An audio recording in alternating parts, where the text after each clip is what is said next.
कांटेदार पौधा है, पर ये शिव को प्रिय है, शनि को प्रिय है, गणेश जी को प्रिय है। आप दिल से समर्पित करो, दिल से उसका स्मरण। बस शमी की जो पत्ती होती है,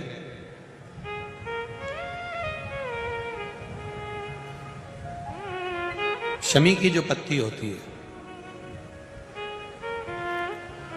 एक पत्ती में जितनी पत्तियां लगी होती हैं और एक पत्ती के अंदर, जरा ध्यान देंगे, जैसे इस पत्ती में ढेर सारी पत्तियां लगी हुई है, उस पत्ती में से भी एक पत्ती तोड़ोगे और एक पत्ती तोड़ने पर उस पत्ती को भी अगर गिनोगे तो उसमें बहुत सारी पत्तियां होती हैं।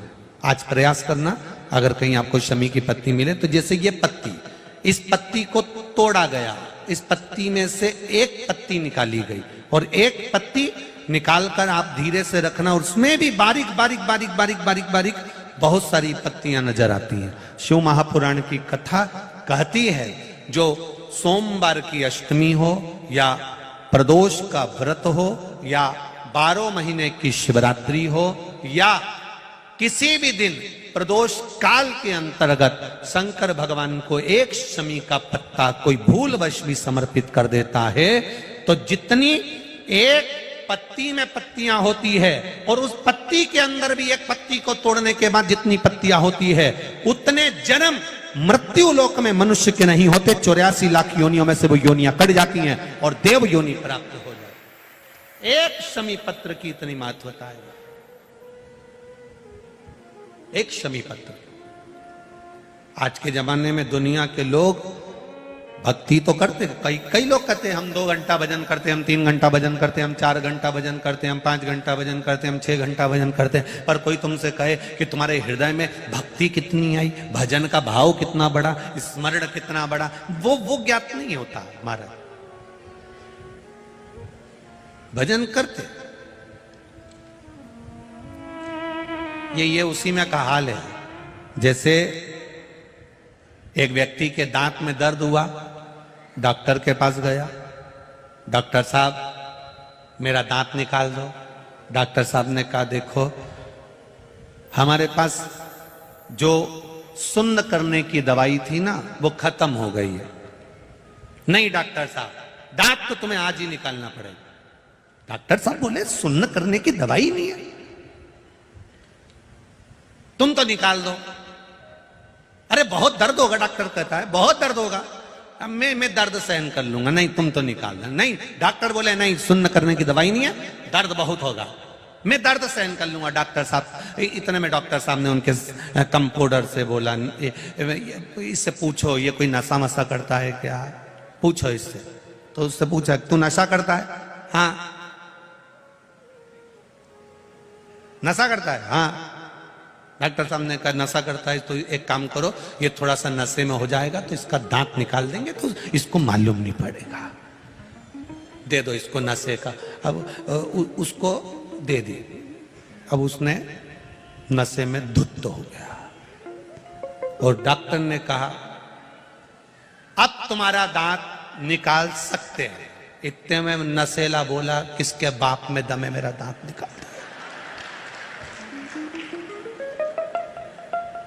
डॉक्टर बोले, दादा अपन ने तो दांत निकालने के चक्कर में दी थी, अब ये तो अपने बाप तक पहुंच गया।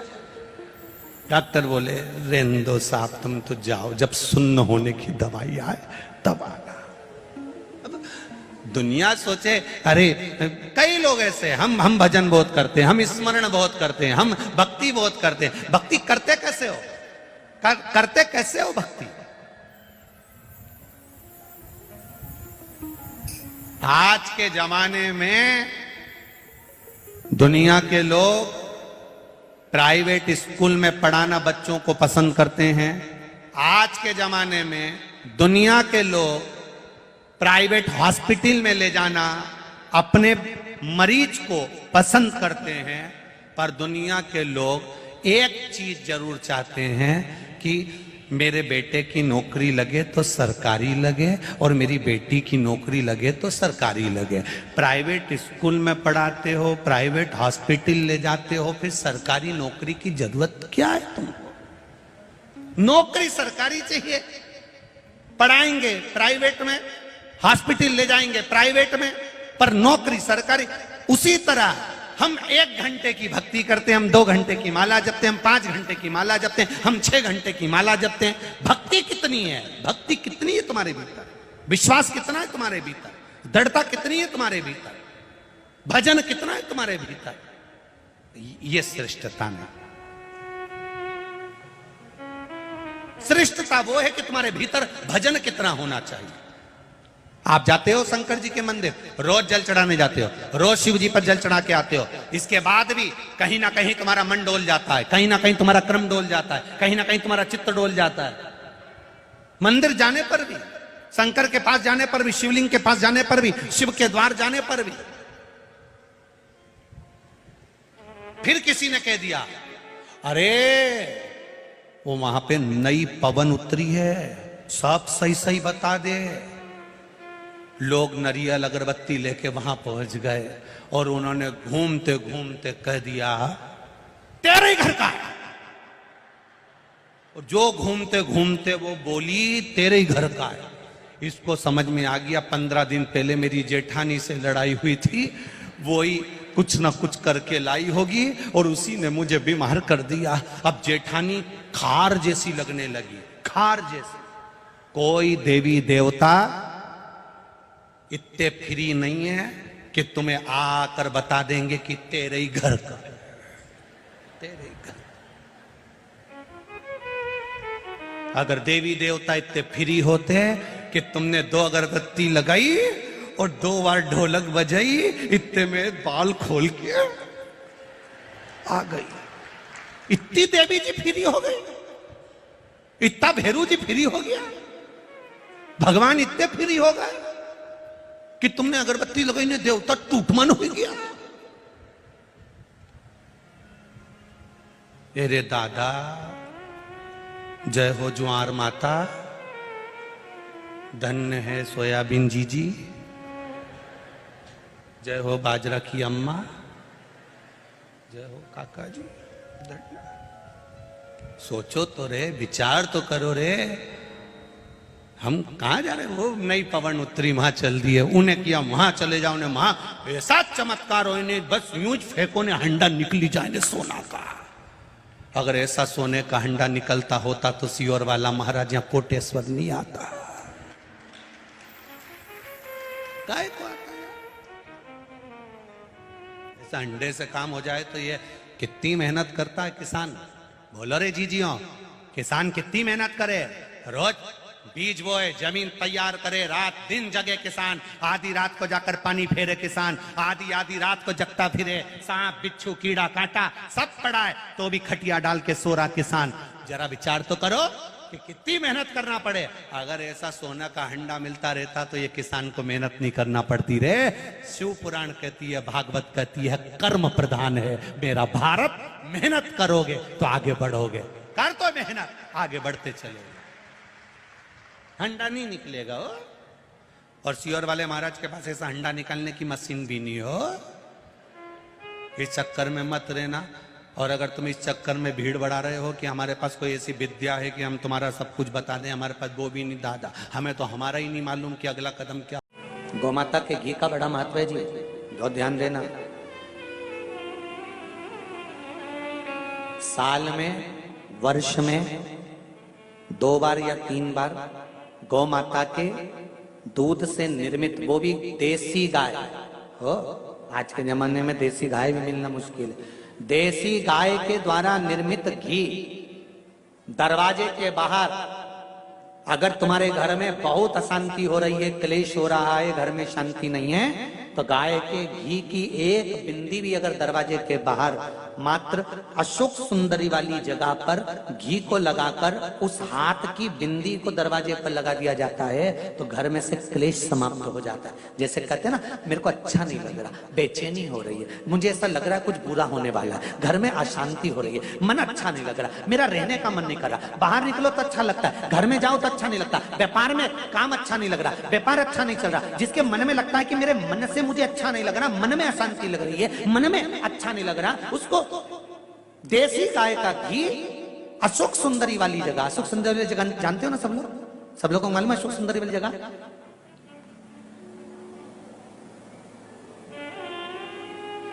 ये जलाधारी, ये चरण, ये शिवलिंग, समझ लेना जरा अच्छे से।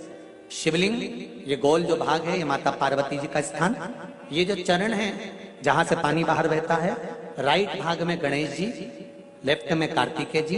इस जल बहने वाली जगह पर एक मोटी सी लाइन होती है शिवलिंग के सामने, जहां से पानी बहता है वहां बीच में एक मोटी सी लाइन होती है, उसको कहते हैं अशोक सुंदरी का स्थान। शंकर भगवान के जितने बच्चे हैं सब शिवलिंग के आसपास में, अशोक सुंदरी बीच में, शंकर भगवान की 5 लड़कियां ऊपर, जया, विषहरा, सामरीबारी, दौतली, देव, गणेश जी, कार्तिकेय। तो अशोक सुंदरी वाली जगह पर गौ माता के घी का लेपन करने के बाद उस बिंदी को अगर वर्ष में 2 या 3 बार भी आप अपने दरवाजे के बाहर मात्र बिंदी स्वरूप लगाएंगे, तुम्हारी पेंटिंग खराब नहीं होगी जरा सी बिंदी लगाने से, घर की डिजाइन भी खराब नहीं होगी। मात्र एक उंगली लगा दी, टच कर दी, उतने से मन को आनंद की अनुभूति होती है। जिसको लग रहा हो कि मेरे मन को अच्छा नहीं लग रहा, बेचैनी हो रही है, वो आज भी कर देख लेना और पत्र लिखकर भेज देना 7 दिन के अंदर, बेचैनी बंद हुई कि नहीं हुई, मन को अच्छा लगना प्रारंभ हुआ कि नहीं हुआ। गौ माता का देशी गाय का घी।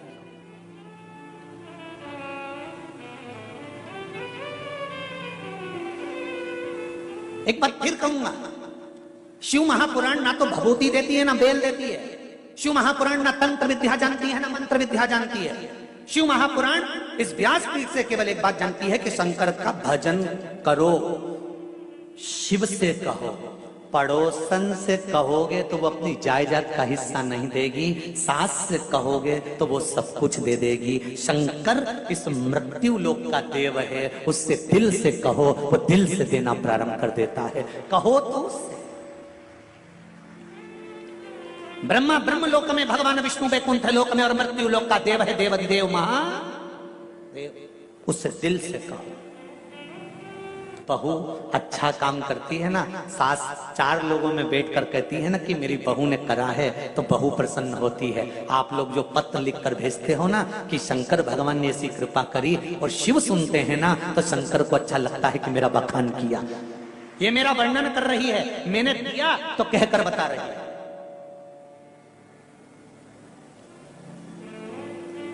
एक नट, कबीरा कहते हैं, एक नट पति पत्नी को दिलाता है तो पत्नी पूरे मोहल्ले में दिखाती है मेरे पति ने दिलाई है, मेरे पति ने दिलाई है। और ये मृत्यु लोक में आने के बाद अगर शंकर भगवान कुछ कृपा कर रहे हैं तो क्यों ना हम उसका गुणगान करें, क्यों ना हम उसका वर्णन करें कि उसने कृपा कर, उसने कृपा।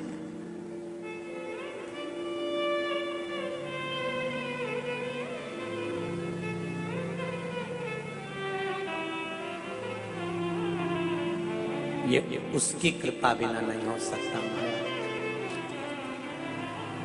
और हमारे कर्म के अनुकूल हम प्रतिदिन शिव की आराधना कर रहे हैं।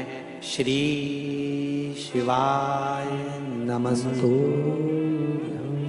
श्री शिवाय नमस्तु, श्री शिवाय नमस्तु, श्री शिवाय नमस्तु, श्री शिवाय नमस्तु। इन मंत्र का हम जाप कर रहे हैं तो शिव हमें स्वीकार कर रहा है। पंचाक्षर जप लो नमः शिवाय, षडाक्षर जप लो ओम नमः शिवाय, द्वादशाक्षर जप लो ओम नमो भगवते वासुदेवाय, 2 अक्षर का जप लो राम, 2.5 अक्षर का जप लो कृष्ण। पर मंत्र जाप हो, चाहे माला हो, चाहे शंकर भगवान पर 1 लोटा जल हो, दिल से चढ़ाना, दिल से, दिखावे से नहीं।